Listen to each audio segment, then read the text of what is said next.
તો અમદાવાદ મહાનગરપાલિકા દ્વારા ઐતિહાસિક હેરિટેજ વોક રૂટને નવું રૂપ આપવાની કામગીરી પૂરજોશમાં શરૂ કરવામાં આવી।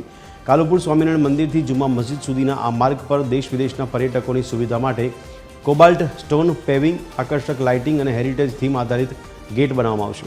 વારસાની જાળવણી સાથે આધુનિક સુવિધાઓ ઉમેરીને પ્રવાસન સ્થળ તરીકે તેને વધુ પ્રભાવશાળી બનાવવાનું આયોજન છે। તંત્રના જણાવ્યા અનુસાર માર્ચ 2027 સુધીમાં આ તમામ નવીનીકરણની કામગીરી પૂર્ણ કરવામાં આવશે। આ ઉપરાંત જંકશન ઉપર ટેબલ ટોપ અલગ અલગ પોળ જે છે એના નામકરણ પણ હેરિટેજની પ્રકારે આપવાનું છે।